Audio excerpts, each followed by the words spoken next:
Топ 5 на най-странните кафета на света. Виетнам. Яйчено кафе.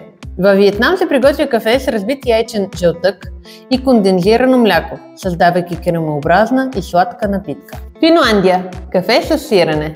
Финландците добавят парчета сирене, наречено джустолейпа, в горещото си кафе, което придава уникален вкус и текстура на напитката. Мароко. Пикантно кафе. В Мароко кафето често се приготвя с добавки на подправки като индийско орехче, черен пипер и сусам, придавайки му ароматен и пикантен вкус. Хонг-Конг.